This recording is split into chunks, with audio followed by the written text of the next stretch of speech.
Welcome to the Appalachian Trail in Virginia. We are Rock and Flora, and we invite you to join us on our section hike in August 2024. We hiked the 93 miles between Daleville and Pearisburg, taking our time to enjoy the sights, sounds, and of course, the company of other hikers along the trail. After spending the night and parking our car at Woods Hole Hostel, we had Homer shuttle us north to the trailhead in Daleville on Highway 220. We already looked at our AWOL trail maps and guidebook, but it's always good to check other maps available.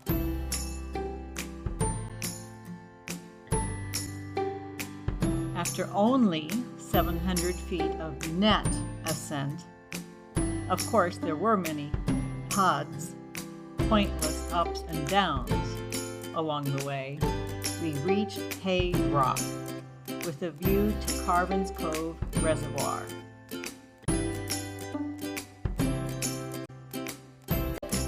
The day's trail had us hiking on rocks, under rocks, squeezing between rocks, and scrambling on all fours, over, up, and down. Rock made sure the boulder didn't tumble onto me. So sweet of him. Rock and I hiked up and down on rocky ridges, surrounded by trees, in the so-called Green Tunnel. Then views opened up to reveal the lovely countryside around and below us. Take a close look at some of the rocks around you. You'll find worm tracks that show their squiggles in the sand about 435 million years ago. They're now preserved in stone.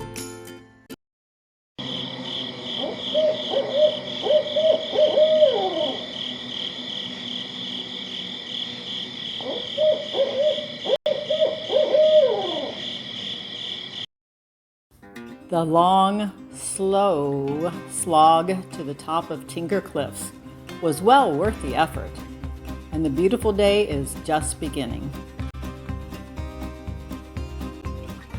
Big rocks, little rocks, above, beside, and below us. Sensei Rockmaster to the rescue. Thanks. We were totally amazed to be alone at one of the most iconic rock outcroppings of the Appalachian Trail, McAfee Knob. Rock dared to dangle his legs off the precipice. Wow. I felt icy jello flowing in my legs, so I stayed farther from the ledge. The gorgeous view with mountain ridgeline after ridgeline was humbling. I'm just one small speck in a world that expands well beyond the horizon. Yes, bears live here, and they like to use some of the same trails we do. Most are unconcerned with hikers, but they will take advantage of food carelessly left unattended. Curious youngsters may also approach your camp to investigate. If you store your food and other smellables properly, bears aren't a problem. But just in case, Rock and I do carry bear spray. We hope to never use it. This was a third black bear we saw the same day, just north and south of McAfee Knob.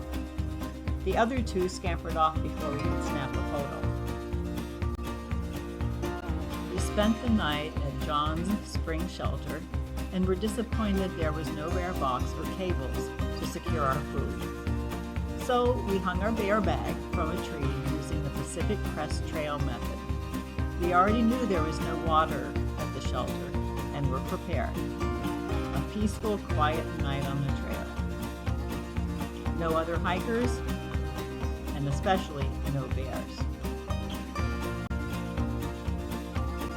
A much-needed pedestrian bridge was being built over busy Virginia Highway 311. The blind curve made for dangerous road crossings, so we scurried across quickly. The Appalachian Trail crosses private properties in many locations. We're grateful for the generosity of local farmers to allow this. Thank you, Appalachian Trail Conservancy, for working everything out.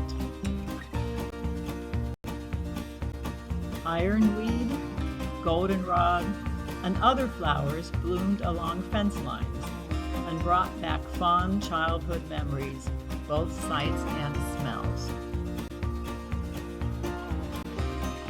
Some farmland we passed through had cattle grazing.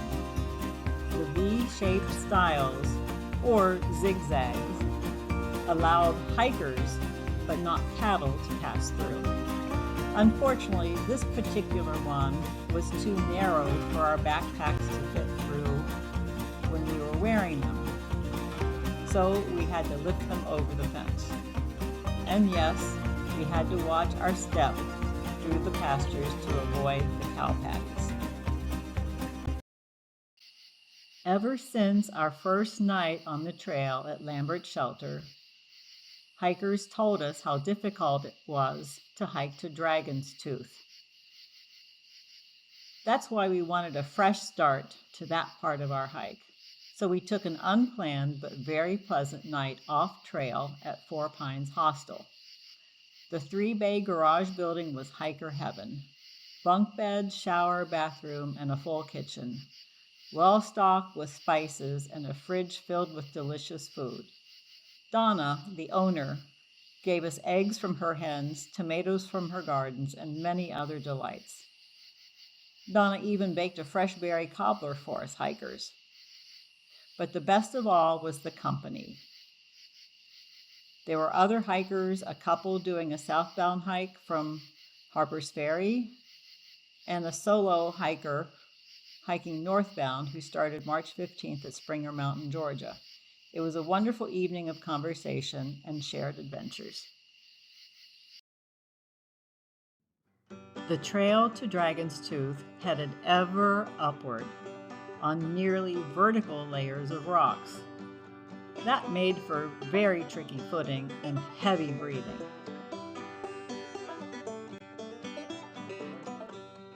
With so many rocks on the trail and the steep ascent, there were openings to beautiful bucolic views below. We took advantage of these places to stop and catch our breath and let our heart rate slow down. The trail's incline and difficulty increased exponentially the last 0.7 miles.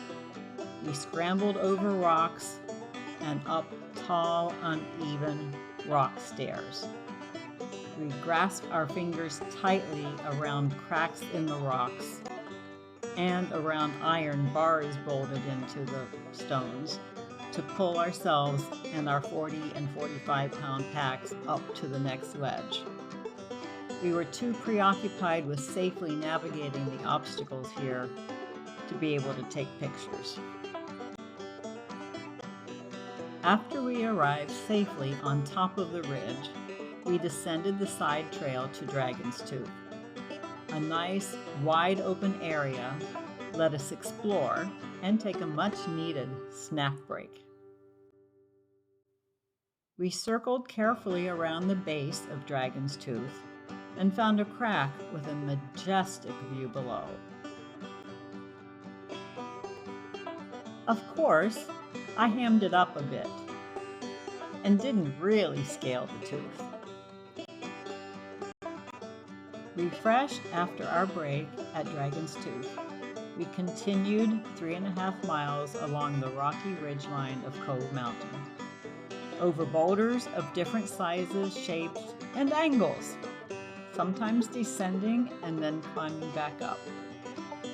It was slow going, but we were careful.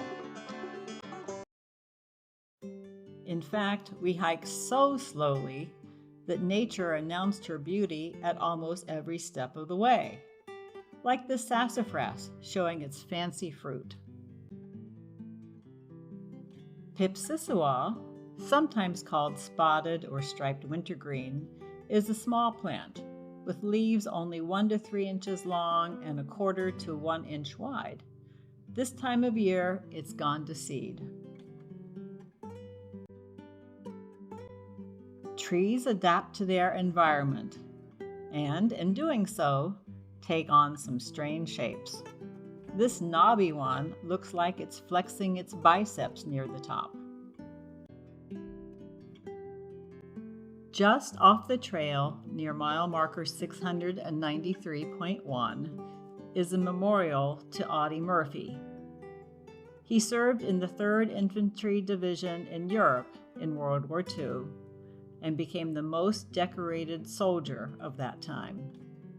Later, thanks to James Cagney, he enjoyed a long, successful career as an actor and a songwriter. Audie Murphy starred in his autobiographical movie To Hell and Back in 1955, as well as in many other movies. He died in a plane crash close to this site on May 28, 1971. Rock and I enjoyed a peaceful evening at Nide Shelter. We ate well and rehydrated ourselves. The whippoorwill called briefly, and we slept soundly. After a good breakfast in the morning, we packed and were fresh for another day on the trail. At the eastern Continental Divide on the top of Sinking Creek Mountain, we stood 1,920 miles away from the Gulf of Mexico and 405 miles from the Atlantic. Given the terrain, our 12.3-mile day's hike was challenging, but also beautiful. Many rock cairns were visible on both sides of the trail along the ridge. There were no descriptions or explanations, but other hikers suggested they may have been where Civil War battles had taken place, possibly burial sites. The ground was too rocky to dig graves, and the terrain was too rough to remove the bodies. A long day became longer. When trail blazes disappeared, we followed a well-worn path that we believed was the trail. Then we spent an extra hour or longer partially backtracking and bushwhacking through blackberry thickets along the fence of a farmhouse, avoiding curious grazing cattle. From our map and trail waypoints, we knew we had to cross a road, the one in front of this farmhouse. Thankfully, a local driver stopped for us, and, well acquainted with other hikers getting lost here, he pointed us down the road and around a bend. Like magic, the trail markers reappeared. Later than expected, but well before dark, we made Laurel Creek Shelter for the night. 2 whippoorwills called, loudly and nearly simultaneously, but not for long. The memory of the previous day's detour kept us moving, so much so that we didn't take many pictures. The day started with a steep, continuous climb of 930 feet in about a mile. With tough terrain ahead, we skipped the side trail to Kelly's Knob Overlook. Of course, we took multiple, much-needed water and snack breaks, like this one, on our way to War Spur Shelter.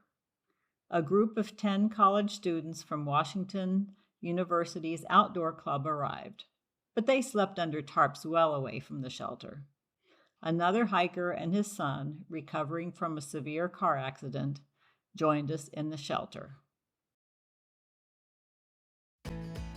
Morning sun rays glowed through the trees around 6:35 a.m. as we began our day. The sun really showed its glory over the mountaintop at 7:24 a.m.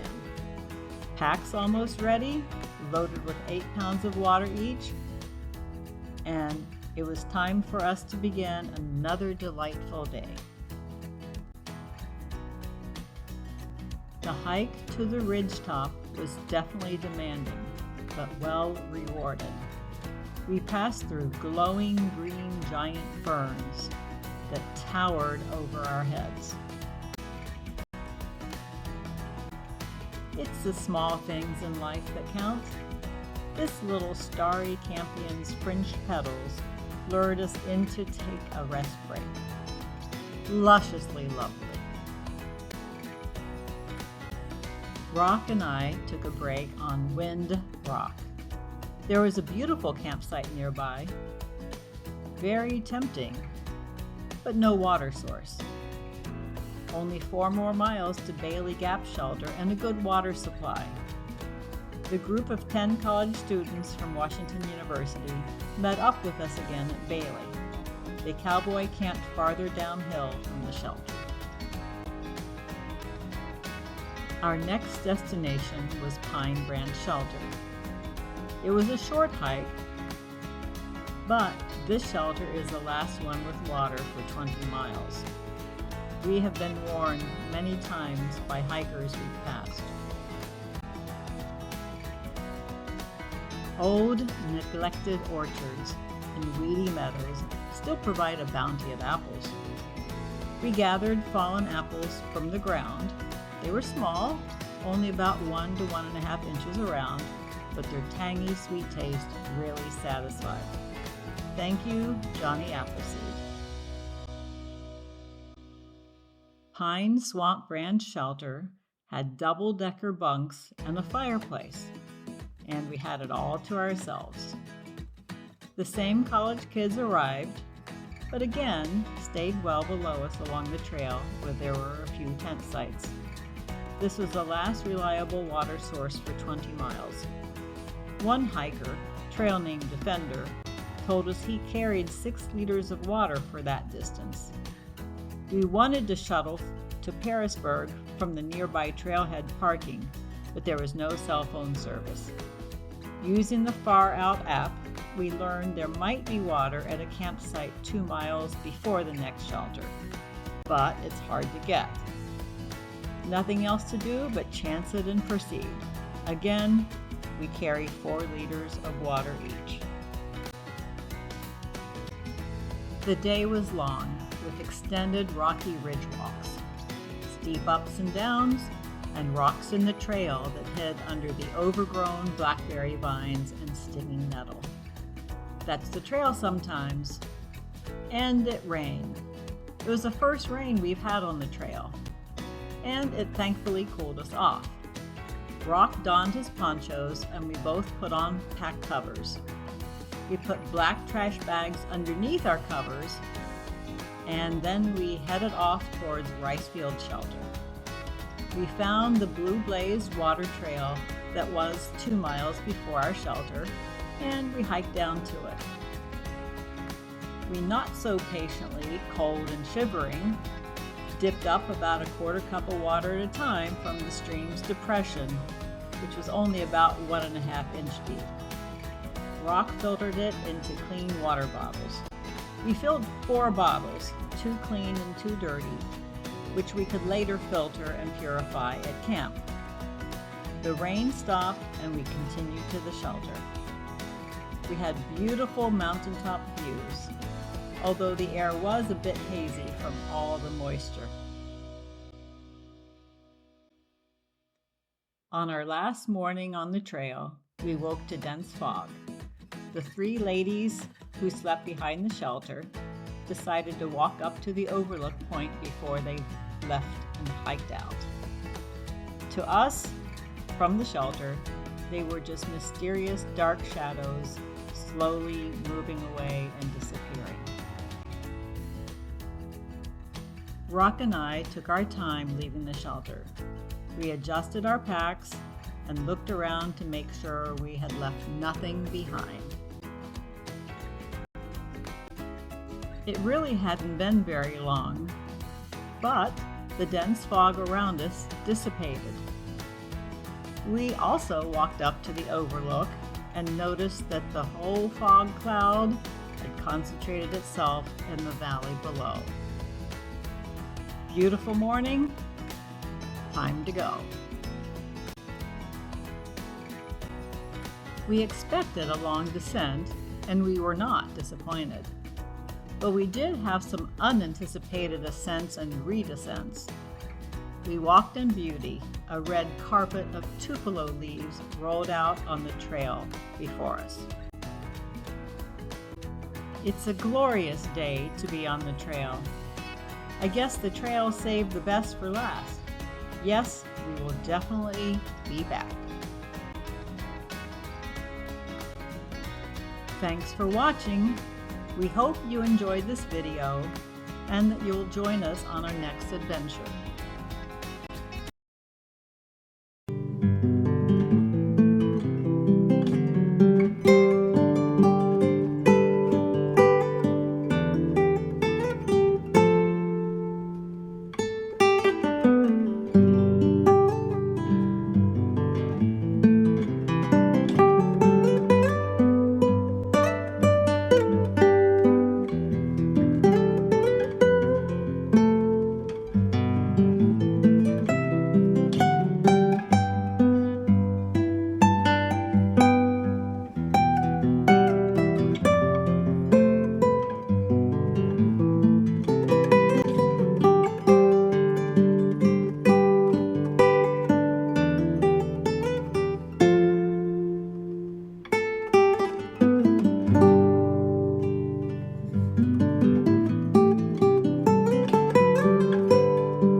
Happy trails.